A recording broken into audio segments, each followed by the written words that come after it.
Discover the incredible truth. 30,000 car dealers face life-changing challenges after new law. In the small, tight-knit town of Maplewood, the air buzzed with anxiety as whispers of change swept through the streets. Over the years, Charlie Green had become a staple of the community, his hands stained with motor oil and his heart poured into every deal made at Green's Auto. For 3 generations, the Green family had not just sold cars. They had cultivated dreams, provided jobs, and rooted themselves deep within the fabric of their town. Now, as news of the new government law spread like wildfire, the very ground beneath their feet felt unsteady. Sitting at his cluttered desk that held generations of family memories, Charlie felt the tightness in his chest growing. The fate of not just his dealership, but the livelihoods of countless families hung in the balance. His father, a proud traditionalist, paced the floor, his brow furrowed and worry etched on his face. The quiet hum of the shop had been replaced by the unsettling murmur of uncertainty. "Charlie, we're not changing who we are," his father declared, confidence hanging by a thread. Charlie nodded, though he felt the twinge of rebellion in his gut. Traditions had their place, but there were times when listening to the winds of change was paramount. He thought of Maria, his best friend, fighting fiercely for social justice in the community. "We must face this together," she had urged passionately, sparking flames of doubt and hope in his heart. The law exposed deeply rooted inequalities, threatening more than just their livelihood. It endangered the spirit of the community. He was torn. Should he protect his family's legacy or stand up for the people who had trusted them through thick and thin? At the town hall that evening, the atmosphere was electric. Neighbors gathered, eyes darting with concern and whispered fears. "What will we do?" they asked as emotions boiled over. Fear and solidarity seemed to dance in the air, merging into a chaotic symphony of hope and despair. Charlie stood at the front, heart racing. As he talked about the challenges they faced, he noticed the tears blurring the vision of a single mother in the back, a reminder that the stakes were personal. "Before we continue, I need to let you know about something important that's happening. YouTube has been making changes to the system, and many people are losing notifications from channels they follow. If you're enjoying the content, hit that bell and mark all notifications so you don't miss the next videos. And if you can drop a like, it really helps me with reach. Seriously, it makes a difference. Oh, let me know in the comments where you're watching from. I'm always curious to know who's on the other side of the screen." Now let's continue. The tide began to shift as the townsfolk leaned toward unity, sharing ideas and resources. Long-hidden grievances started surfacing, and Charlie felt the walls of division collapsing. "We're stronger together," he thought, a fire igniting within. Passion was contagious, and for the first time, his father glanced at him, a flicker of understanding crossing their rigid bond. But just as they began to sense hope, news broke out that left Charlie cold. A new twist in legislation threatened to crush their budding movement. As he looked at the faces around him, he realized their journey wasn't just about saving a car dealership. It was about something much larger. The stakes had never been higher, and Charlie stood at a crossroads, ready to fight for justice. But was Maplewood truly prepared for the battle that lay ahead? The following morning, the light streamed through the windows of Green's Auto, illuminating the tools and memories that had built a legacy. Charlie arrived early, the excitement from the previous night's meeting dulling under the weight of new anxieties. A knot twisted in his stomach as he replayed the somber news informing them that any resistance against the law would have severe repercussions. The thought of standing together had been a light amidst the chaos, yet now it felt overshadowed by looming uncertainty. "Charlie," Maria called out, her voice crackling with determination as she stepped into the garage. Her usual vibrant spirit was infused with urgency. "We can't let this law define us. We need to organize a rally. Show the Maplewood 1T back down." He turned to face her, a flicker of hope igniting in his chest, but quickly clouded by doubt. "A rally? What if it just brings down more heat? What if it doesn't make a difference?" She stepped closer, her dark eyes searching his. "You know it'll make a difference. This community needs to see you standing up for us. You're a symbol, Charlie. If you lead, they'll follow." The weight of her words struck him. People were looking to him, waiting for a jolt of bravery in a time where shadows loomed large. It was more than just his family name, it was the hopes of the townsfolk. He thought of the single mother's tears last night, and the worried faces of those who had entrusted their lives to them. "Okay," he whispered, the knot in his stomach beginning to loosen. "Let us do it." Word spread quickly, and soon, people rallied together in the town square as hundreds filtered in, driven by a shared need to fight for their community. Charlie stood at the front, a sea of familiar faces behind him, neighbors, friends, even those he barely knew but now felt a bond with. He looked out over the crowd, the air thick with anticipation. With Maria by his side, he stepped to the podium, the microphone crackling to life. His heart pounded as he addressed the gathering. Maplewood has always stood for hard work, for family, and for each other. We built this town together. This law cannot dictate who we are. Cheers erupted, invigorating him. But even as the crowd shouted his name, Charlie felt the weight of the law press heavily on his shoulders, casting a dark shadow over their courage. Images of consequences loomed. Would this rally ignite a rebellion or jeopardize the people he loved? "Together, we can take a stand," he called out, but as he spoke, his eyes caught sight of two uniformed officers approaching, their expressions unreadable, yet firm. A swell of tension rippled through the crowd like a tightening noose. "Charlie," Maria murmured, squeezing his arm, "we need to keep going. We can't let fear win." He thought of their bond, of everything they fought for. It felt surreal that they were now at the brink of an uncharted journey, one that blurred the lines between courage and recklessness. But just then, as the officers stepped forward, the crowd fell silent, a breath held on the cusp of uncertainty. Charlie swallowed hard, his mind racing. Would they be shut down? What came next? The moment hung in the air between hope and dread, trembling at the edge of a choice they all had to make. Will they fight for us? He thought, desperately searching for signs of resolve in the sea of faces. Each person stood still, eyes locked on him, pushing Charlie toward a defining decision.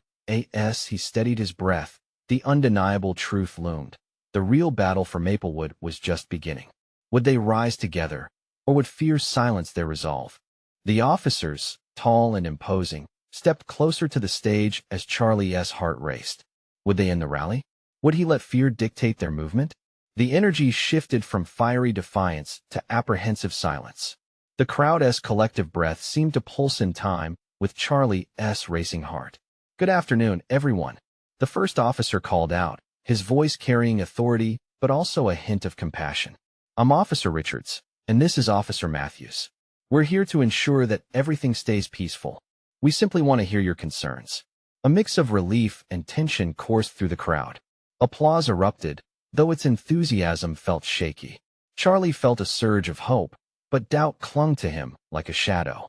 He gripped the podium tightly, grounding himself as voices from the crowd started to rise. "Why are you enforcing this law?" A voice cut through the murmurs.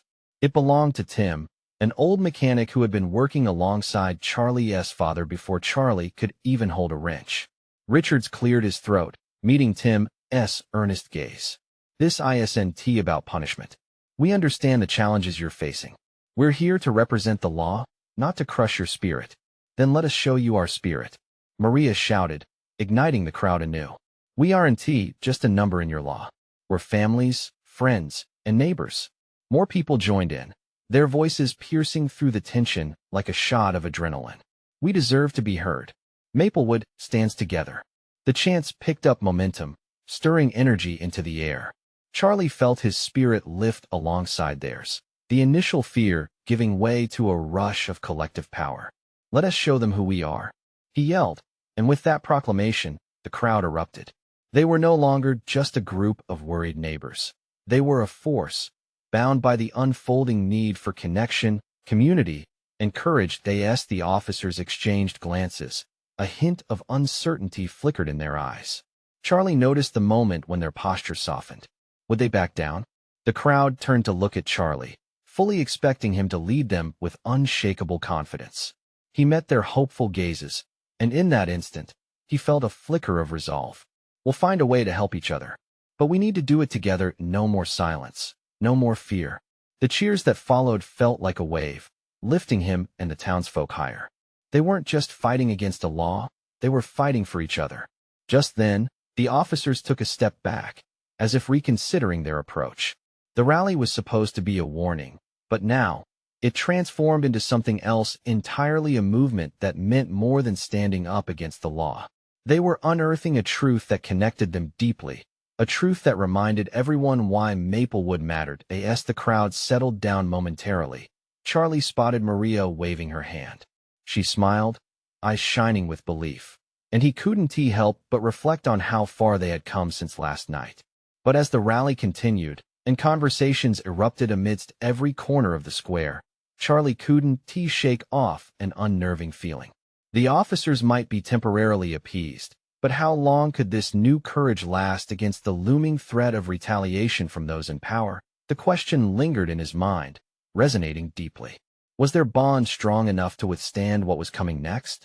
In that hefty moment, Charlie knew it was time to seek out possible allies outside Maplewood. There was a bigger fight looming on the horizon, one that required more than just their community. It was a challenge that could either bridge their fight against the law or send them spiraling into turmoil. Charlie felt the resolve in the crowd shift again, urging him forward. The next stage was about to begin. Would he be able to rally greater support, or was that hope too fragile to grasp? The air crackled with energy, a mix of exhilaration and uncertainty. Charlie looked out at the sea of faces, all waiting, all hungry for change. He felt something build in his chest, an urgency that pushed him forward, his instincts kicking in like clockwork. "We can do this," he shouted, his voice rising, carrying the weight of every heart in the crowd. "But we need to reach out. We can't stop at our town. We must show the world what is happening here." The crowd murmured, uncertainty creeping into their cheers. They were restless, their hopeful faces now laced with worry about what this next step would really mean. Charlie knew he had to convince them. "Think of the other towns, the families like ours, trapped under this law. We have to stand together with them. We need allies." He paused, scanning the crowd for familiar faces, for allies that shared his vision. "I remember a time," he began, his voice softer, drawing them in. "Back when I was a kid, helping out at my dad's shop. I saw folks from other towns come through, friends and families that we would lend a hand to. That's who we are. Let us not forget that." A ripple of affirmation washed through the crowd. People began to nod. His words ignited old memories of community, laughter, and compassion. This was about more than just a law. It was about a future they all wanted. Together, Maria stepped up beside him. "What if we organized a meeting? Something bigger than we've ever done before. We can invite leaders from neighboring towns, share our stories, and gather support." The crowd erupted once more, whispers of excitement spreading like wildfire. "Yes, let us bring everyone together. We need unity." The chants grew again, feeding the fire of momentum.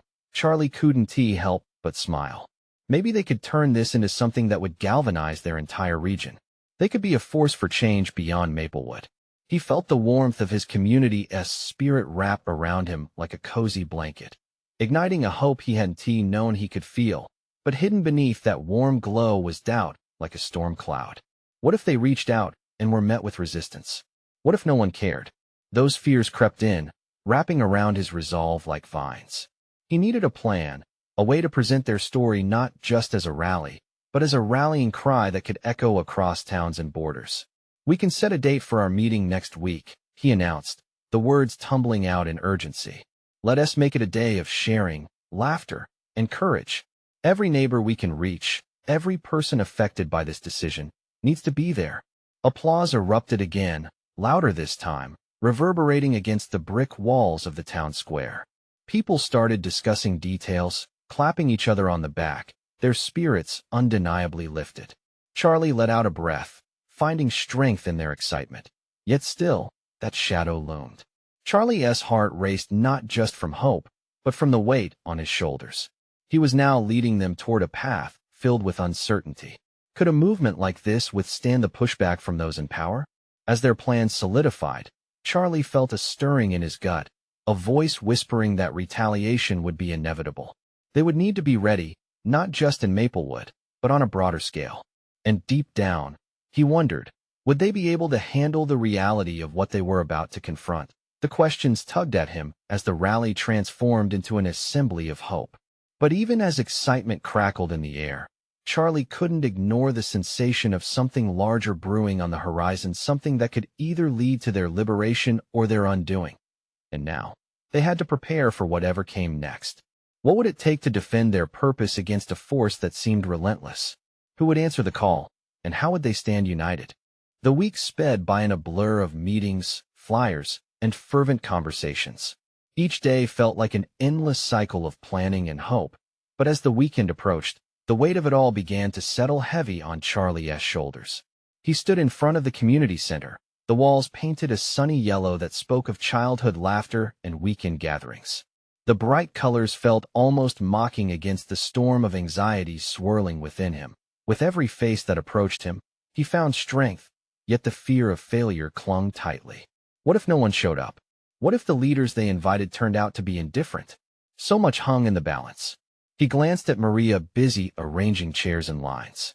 "How are you feeling?" she asked, brushing a strand of hair behind her ear as she straightened a fold in the seat covers. Her eyes sparkled with a mix of excitement and nervousness. "I'm okay." But his voice betrayed him, wavering slightly. "Just, what if it doesn't work, Maria?" She paused, the sound of chairs scraping against the wooden floor echoing in the air. "You've inspired so many, Charlie. Just remember, this is about us, about everyone affected. It's not just on you." He nodded, trying to absorb her words as if they were a lifeline. Across the room, folks had gathered, laughter bubbling up as they connected over shared experiences, moments that reminded him what they were fighting for. He could see the power of their unity come alive, but that whispers of doubt still loomed in the background as the start time approached. More people trickled in. Familiar faces of friends and neighbors slowly filled the room, and with each arrival, Charlie felt hope flood back in. The chatter grew louder, a beautiful mixture of voices rising in an anticipation that felt electric. Just as the last of the attendees found their seats, Charlie took a deep breath and stepped towards the front. His heart pounded against his chest, but he couldn't let fear swallow him. He looked out into the sea of faces, each one holding its own story, its own reasons for being there. "Thank you all for coming." His voice rang out, genuine and firm, as he began to share his vision. He spoke of the law, its implications, and the need to stand together.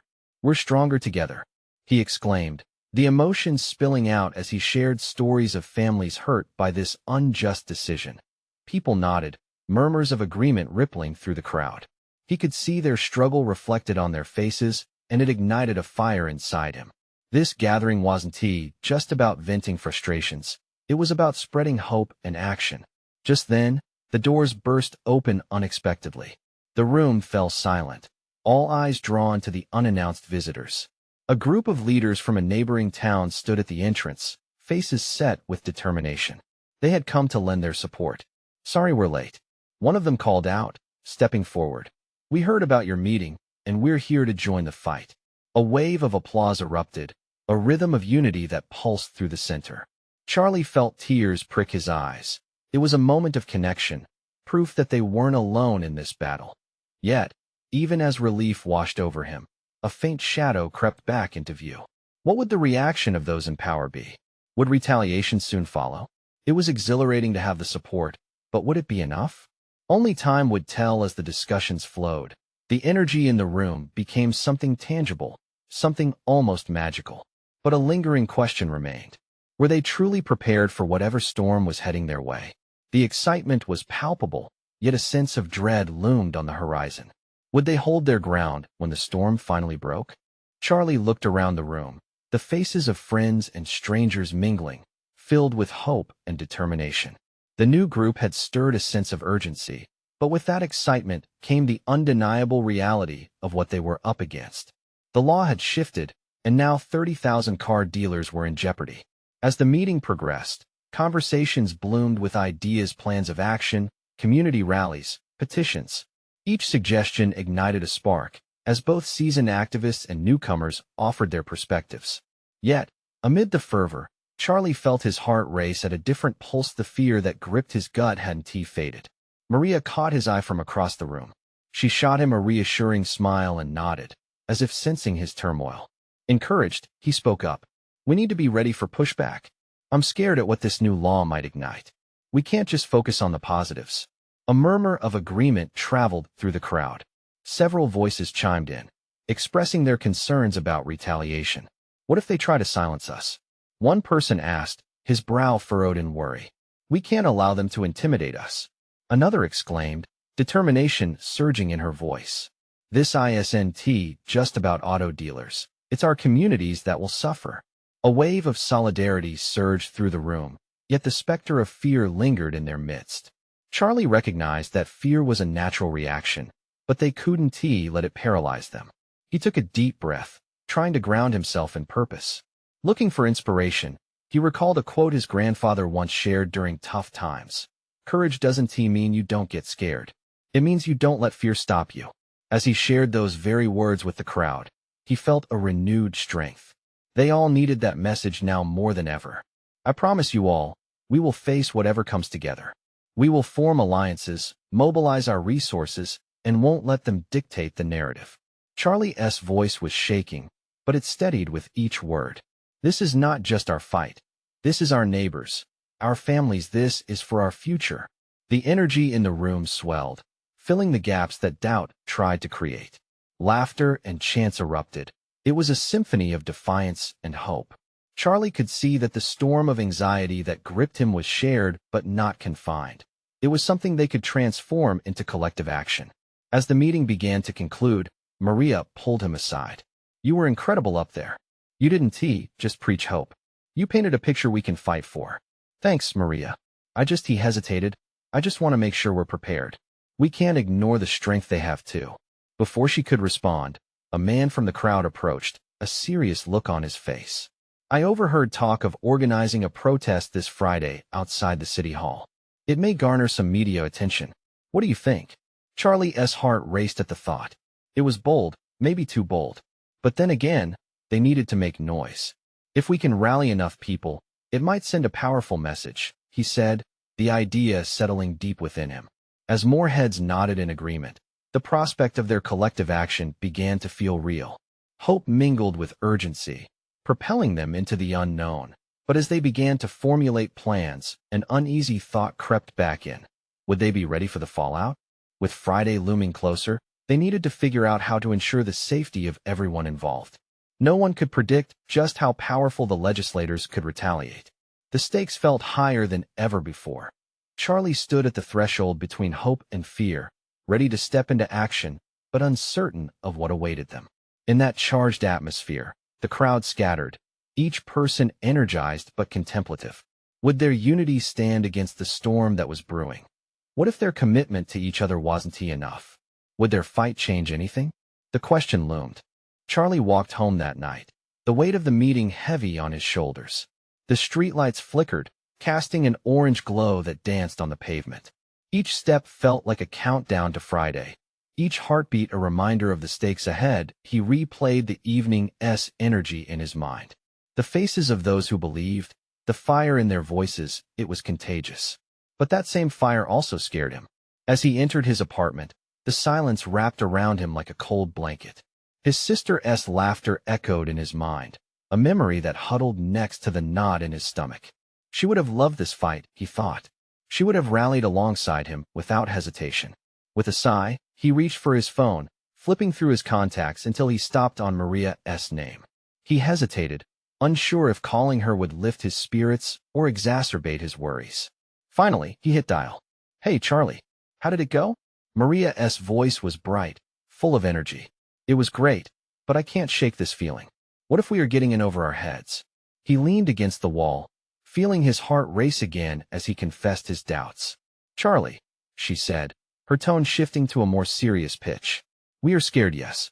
But that's why we're doing this together. It's like a weightlifting class. We struggle not just for ourselves, but to lift each other up. Her words hung in the air for a moment, radiating warmth. He envisioned the group, their shared determination, and the undercurrents of fear that filled the room. You're right. I just wish there was a way to truly prepare everyone for what's to come. I know, but maybe we can come up with a plan. A way to protect our group against any backlash. We just need to brainstorm. Charlie felt a flicker of hope. The energy of possibility was comforting. Let us do it. Tomorrow after work? Absolutely. We'll strategize. Once the call ended, Charlie sat on his couch, staring at the blank wall ahead. He thought of the people counting on him. They might not all agree on tactics, but they were united in purpose. The night deepened outside, a veil of stars beginning to poke through the dark. The next day, nerves buzzed through him as he gathered with Maria and a few others at a local cafe. The scent of freshly brewed coffee filled the air, mingling with the anxiety that coursed within him. Their small table felt like a war room, filled with determined faces. "What's our first step?" a soft-spoken woman asked, her voice steady but tinged with uncertainty. Maria slid an index card across the table. "We need to create a set of guidelines for safety. We can pass this to everyone attending the protest. Things like sticking together, keeping our phones charged, and knowing what to do if things get heated. We'll need a buddy system." As they discussed strategies, Charlie felt himself coming alive. Each idea was a thread weaving them closer together. The nerves started to dissipate, replaced with a growing conviction. We can't just be a crowd. We need to be a united front. Lively banter began to mix with this newfound focus. Ideas bounced back and forth, each person feeling heard, and laughter soon replaced tension. But just as they were planning how to communicate during the protest, a text buzzed on Charlie's phone. It was a news alert. City Council set to discuss the new law tomorrow. Expect protests. He felt his stomach drop. The urgency was escalating. "What's wrong?" Maria asked, her brow knitted in concern. "They're talking about us already," Charlie muttered, his fingers trembling over the screen. "They want to shut us down before we even start." The group fell silent, the atmosphere shifting as the gravity of the moment settled in. Would their gathering be enough? Maybe it was more than just fear. This was a rallying cry. "Then we stand firm," Maria declared, her eyes lighting up with fierce determination. "They can try to intimidate us, but we can't back down now." And just like that, a collective resolve filled the room. Charlie felt the stakes rise, the challenge no longer weighty but electrifying. They were on the brink of something bigger than any of them anticipated. But just as they were ready to finalize their plans, Charlie received another text, this one from an unknown number. A single line, "You don't know who you're messing with. You will regret this." His heart pounded. What did that mean? As the group continued their discussion, the question echoed within him. Just how far would they have to go to protect each other and their cause? The clock ticked on, the countdown to Friday moving faster than anticipated. They needed a strategy, and now Charlie was prepared to fight. But was he ready for the shadows lurking behind their actions? The next morning dawned with a gray sky, a stark reminder of the storm brewing ahead. Charlie awoke with a knot of anxiety twisting in his stomach. The weight of the unknown hung over him like a dense fog. The threat from the unknown number lingered in his mind, wrapping around his thoughts like an unwanted companion that he rushed through breakfast, his mind racing. What could those words mean? Charlie glanced at his phone repeatedly, hoping for a reprieve from that queer threat, but there was nothing. He took a deep breath and left for work at the office. The atmosphere seemed heavier than usual. Colleagues bantered, laughter floated through the air, yet Charlie felt disconnected, the hum of normalcy just a distant echo. He could feel the belief in the fight coursing through him. This was about more than just him. It was about the community, the families impacted.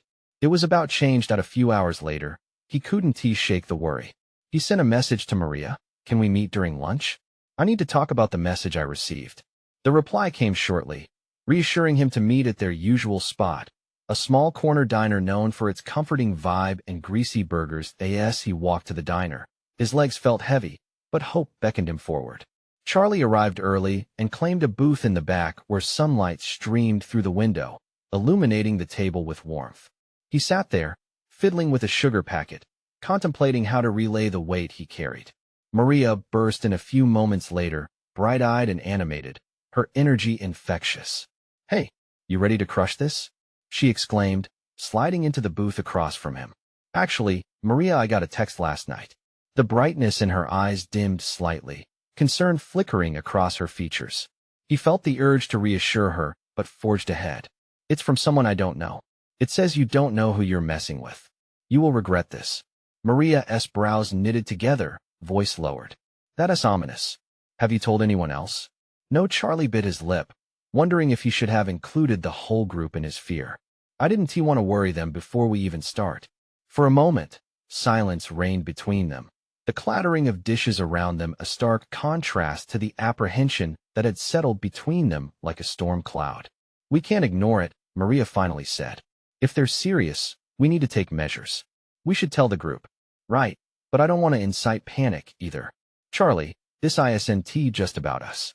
It's about everyone who believes in what we stand for. We have to be open. He considered her words. They needed unity, but also vigilance. Okay, I'll bring it up tonight. When they finished lunch, Charlie felt slightly lighter, like a weight had shifted his perspective. They were a team. They were in this together. As they left the diner, the air around them buzzed with uncertainty, but their shared resolve buoyed Charlie's spirits. Back at the office, his phone buzzed again.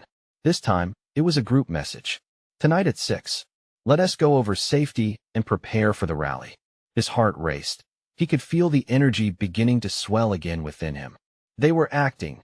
They were ready to face the unknown together. Later that night, as the group gathered in a circle on folding chairs at the community center, Charlie felt a sense of purpose settle in his gut.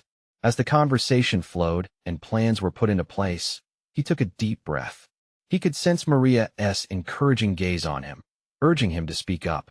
Everyone, I received a concerning message, he announced, feeling the weight of their attention. It's vital we stay aware of potential risks. Let us double down on safety measures. A murmur traveled through the crowd. What kind of message? Someone asked. Charlie relayed the words, watching the faces around him shift from anticipation to concern. They were no longer just rallying for a cause. They were stepping into treacherous waters. But the energy shifted. Hands clenched, jaws set. Then, one hand shot up at the back of the room, a voice heat. Not recognized. We'll stand together, right? No one can intimidate us if we support each other. Exactly, Charlie shouted back, feeling the collective will wash over him. He realized in that moment that they had something stronger than fear unity. The dread from the earlier hours began to melt away, but as the group laid out their plans for safety, Charlie's phone buzzed once more. Another text. Heart racing. He pulled it out and read it silently. You think this is over? You're just getting started. The room buzzed around him, plans forming and hope igniting. Yet the chill from the new message crept back in. Were they prepared for the fight ahead? Would they truly be ready for the challenges looming just beyond the horizon? Charlie's mind swirled around the ominous message as he tried to refocus on the voices surrounding him. The energy in the room surged, a determined collective ready to combat the fear that had been injected into their plans. But for Charlie, visions of what that text might mean loomed large, casting shadows over the hope that they were striving to cultivate. Right. So, we'll meet at the rally point an hour early, Maria proclaimed, snapping him out of his thoughts. More eyes on the ground means more safety for all of us. Charlie nodded, grateful for her quick thinking. He could hear the confidence in her voice. It acted as an anchor for him. They needed that more than ever. As conversations shifted into logistical details, he found himself staring blankly at the notes sprawled in front of him. Charlie? Maria's voice broke through, a gentle inquiry laced with concern. You okay? Yeah, just thinking, he replied, forcing a smile. It's a lot. I know. But we'll get through this together, she assured him, her expression sincere. Just remember, you're not alone in this. He heard the laughter and chatter of his friends, but the message replayed in his mind, drowning out the camaraderie. What did they mean by you're just getting started? Was it just the beginning of a larger threat? The night wore on, their plans solidifying, but Charlie felt the walls of uncertainty closing in. They set up safety routes, designated lookouts, and split responsibilities. There was strength in their unity, yet the deeper they went into preparations, the more the shadows of that message threatened to overwhelm him. After the meeting concluded and chairs were pushed back, chatter filled the air. People were starting to drift out, laughter ringing out above the sound of chairs scraping the floor. Charlie lingered behind, hoping to talk to Maria alone. Hey, can we talk for a second? He said, pulling her gently aside. Of course. What is up? She replied, her interest piqued. What if this is worse than we think? Her brow furrowed as she listened. You mean the message? We can't let one threat dictate how we feel or plan. I know. But what if they have something planned for the rally? What if they try to scare everyone off? Panic settled in his chest, and for a moment, he felt vulnerable. Maria stepped closer, her voice steady. Charlie, these people are scared, and fear drives people to do irrational things. But if we stay united, they can't break us. That's the whole point of what we're doing. He appreciated her enthusiasm, but the uncertainty still gnawed at him like a persistent itch. Okay, let us just keep each other informed, all right? If anything comes up or feels off, she nodded, squeezing his hand. Deal.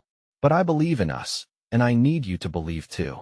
As they stepped back into the hallway, the weight of their night's planning hung heavily, but alongside that weight was a flicker of hope. Just then, Charlie's phone buzzed again. Another text. His heart jumped into his throat. He opened the message slowly. This one read, "You're in over your head. The storm is coming, Charlie. You can't fight what you don't understand." Chills raced down his spine. Had he been thrust into a game too big for him? For them? A knot twisted in his stomach as he processed the message. Were they prepared for whatever storm was headed their way? Charlie, you all right? Maria's voice interrupted his spiraling thoughts. He looked at her, his breath shaky. No, I'm not. As he gazed into her eyes, unfamiliar doubt began to settle in. What if they weren't ready for the fight of their lives? As the uncertainty loomed, Charlie knew that tomorrow would not just be another day. It was the start of a battle for the future they all dared to believe in. But would they stand strong under pressure, or would they succumb to fear? The rally was hours away, yet somewhere in the distance, a dark force stirred, and it was coming for them. The sun rose over Maplewood, casting a hopeful golden glow across the community. Yet for Charlie Green, the weight on his shoulders felt heavier than ever. The rally was here, and with it came a maelstrom of emotions, nerves, hope, and the unshakable shadow of fear. As he stood in front of Green's auto, the familiar smells of gasoline and grease wafted through the air, a sharp reminder of his family's legacy. This was home, but today felt like standing on the precipice of a great unknown. He spotted familiar faces edging toward the town square, but he couldn't ignore the pit in his stomach. The messages haunted him. Would they stand firm together, or would the storm break them apart? Charlie took a deep breath, drawing strength from the memories of laughter, camaraderie, and resilience built over generations. He recalled Maria's words. Courage doesn't mean you don't get scared. It means you don't let fear stop you. He had to believe that. As he made his way to the gathering place, he spotted Maria, her energy like a bright light cutting through the gloom. You ready, Charlie? She asked, determination shining in her eyes. Ready as I'll ever be, he replied, pausing for a second. Just let us stick together. The square filled with townsfolk, the chatter rising like an anthem of unity. Friends, families, old-timers, and newcomers all squeezed in, their faces lighting up with anticipation. Charlie climbed onto the makeshift stage, heart pounding like a drum. He gazed out at the crowd, seeing reflections of the hopes they all shared. Maplewood, he called, today we fight not just for ourselves, but for the families that count on us. We are not just car dealers. We are the heart of our community. A wave of cheers erupted, defiance spiraling like smoke into the air. Fear melted away in the face of that mighty swell. It was infectious. Charlie felt a flicker of flames igniting within himself, a fierce determination surging forward. He spotted Tim at the front, the old mechanic nodding in agreement. We're with you, Charlie, he bellowed, igniting even more enthusiasm. But just as the excitement peaked, the tension sharpened. A squad of officers arrived, their stances rigid, eyes scanning the crowd. The moment felt crucial, a turning point teetering on the precipice of fierce resolve or crushing defeat. Maplewood, Officer Richards stepped forward, his voice calm but authority lacing his tone. We're here to ensure this rally is peaceful. We need to remind you, the law is in place for a reason. Charlie's heart raced. The crowd's collective breath was held, tufts of uncertainty swirling. Would fear win? But before he could second-guess himself, he found his voice. We want to work with you to find a solution. We're all in this together. Together? Maria cried out. Let this law know we are not just numbers. A wave of applause surged through the crowd, stirring pride and purpose deep within Charlie. As he looked around, he noticed the resolve on their faces, a powerful reminder that they were not alone. The weight began to lift. They all stood as one. The meeting flowed, everyone sharing stories of hardships faced. Each tale built a bridge, connecting them more profoundly than ever.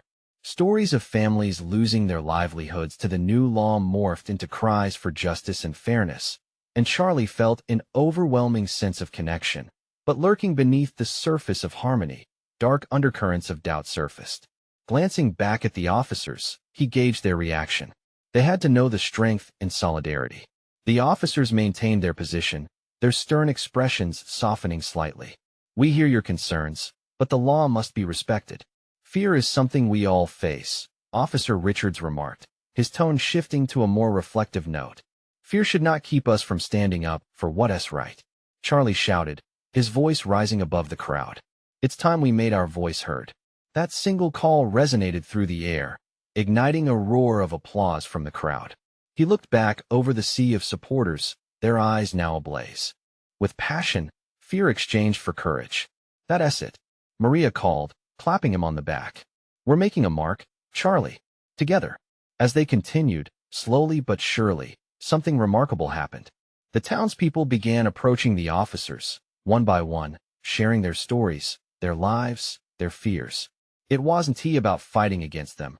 It was about showing them their truth. After an hour of dialogue, Officer Richards stepped forward once more, his demeanor altered. "I see now that this isn't just about law enforcement. It's about lives impacted.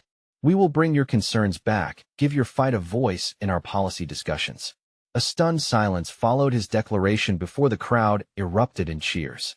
Tears of joy and relief surged through Charlie as he felt the walls they had faced start to crumble.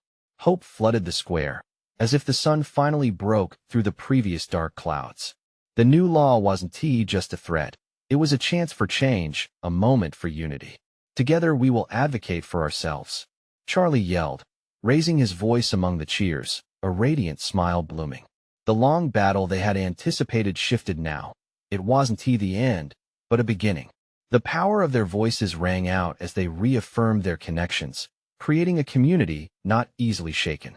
As they dispersed, laughter mingling with conversations, Charlie stood beside Maria, taking it all in. "Did we really just do that?" he asked, his heart swelling. "Yes, and it's just the beginning," she replied, her eyes glimmering. "We've become something bigger." And just like that, Maplewood stood not just united, but transformed, ready to face whatever came next, together. They had begun to write a narrative of challenge, resilience, and hope. Now, more than ever, Charlie understood. They were a community worth fighting for. This is the moment to show your support. You need to subscribe now to not miss future stories that inspire and uplift. Leave a like now to feed the algorithm and let us know you love this content. Comment below with your thoughts and feelings about our journey. And don't wait not even one more second to share this video with at least 5 friends who need to see this transformation. Together, we've built a movement. Let's keep it growing.